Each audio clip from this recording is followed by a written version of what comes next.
It is no secret that organizations in the crypto industry have often clashed with authorities, with Ripple's current lawsuit vs. the SEC being probably the most noteworthy example. However, the SEC is now suing even larger people in the crypto business. Binance and Coinbase, two crypto juggernauts, have become the latest to dispute with us authorities. Max Keiser, a famous Bitcoin supporter, has predicted the conclusion of the dispute between Ripple and the United States Securities and Exchange Commission, SEC. Keiser thinks Ripple will eventually lose the lawsuit, claiming that XRP has already been marked for death. Keiser recently remarked in a tweet that the ongoing case is not about the law, but rather about getting rid of XRP. He said that SEC Chair Gary Gensler had been tasked with bringing down XRP. Keiser went on to say that El Salvador's move to accept Bitcoin as legal cash was a huge step toward ignoring other cryptocurrencies that are considered unregistered securities. Keiser also addressed prominent corporations' ambitions to develop spot Bitcoin exchange, traded funds, ETFs.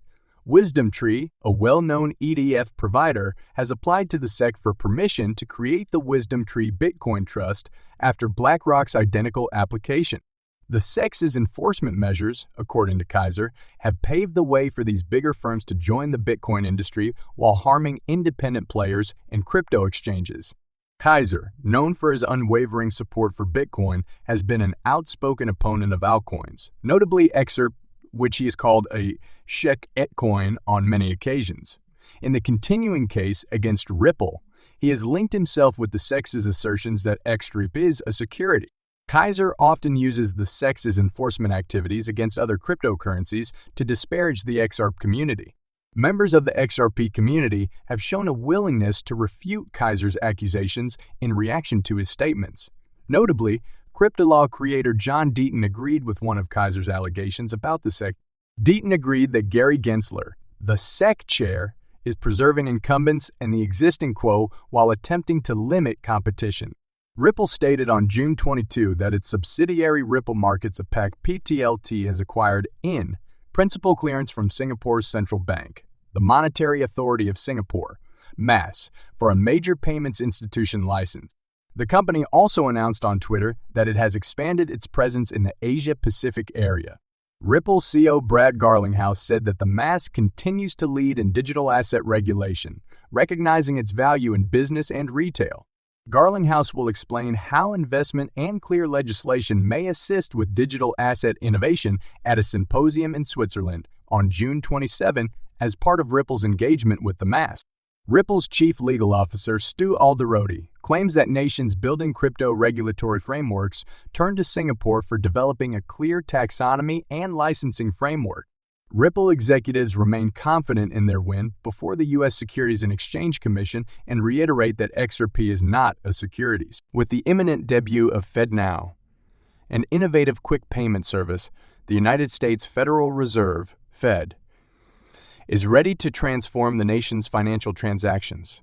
The Fed launched the service in 2019 and hopes to have it operational by July 2023. The FedNow service is intended to facilitate speedy cash transfers across the nation's financial institutions, representing a significant advancement in contemporary banking technology. Beginning in April, the Fed will begin certifying participating banks in preparation for the launch. Banks interested in participating will need to participate in a consumer testing and certification procedure influenced by the FedNow pilot program's lessons learned. The data gathered will help early adopting institutions tune their systems before actual transactions begin. Ken Montgomery, first vice president of the Federal Reserve Bank of Boston and FedNow program leader, has issued a call to action. He has advised financial institutions to prepare for the upcoming launch, adding that the FedNow service is available to all licensed banks in the United States. This development occurs amid a background of increased interest in blockchain-based alternatives. Ripple, a blockchain firm closely tied with the XRP cryptocurrency, is one such solution, aiming to provide cost-effective, real-time cross-border payment solutions for banks. Ripple's liquidity hub enables banks to use XRP to move funds, resulting in instantaneous transactions. Stellar Lumens, a blockchain based payment network that provides a faster and more inexpensive means of conducting global payments, is another prominent company in this field. FedNow, on the other hand, looks to be a threat to these blockchain alternatives. According to the Metal blockchain team, the integration of FedNow with Metal blockchain enables for quick conversion between money and stablecoins, marking a major step toward integrating conventional banking with decentralized finance. FedNow is now positioned as a possible competitor to current cross-border payment systems like as Ripple's XRP and Stellar Lumens, Elm, as well as numerous stablecoins. FedNow's attraction stems from its capacity to offer a speedier, less expensive alternative to the rather clunky centralized payment system that now takes days to process payments, even on business days. With this, the Ripple lawsuit summary judgment is one of the most anticipated occurrences in the cryptocurrency sector in 2020. Judge Annalise Torres approved and refused applications from Ripple and the U.S. Securities and Exchange Commission, SEC, on March 6, 2023. Since then, the wait for the summary judgment has lasted more than 100 days. Ripple's management has previously expressed confidence that the final decision will be issued before the end of 2023. However, what are the possibilities that the decision would arrive considerably sooner than the fourth quarter? While it has been around 110 days since the previous decision, federal courts typically give summary judgments in approximately 166 days.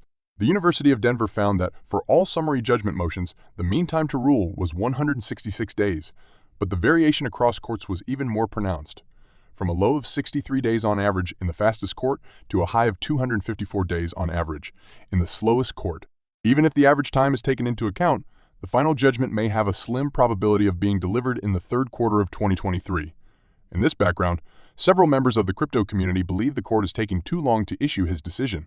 The protracted delay, according to Crypto Bull, is undermining people's trust in the court system.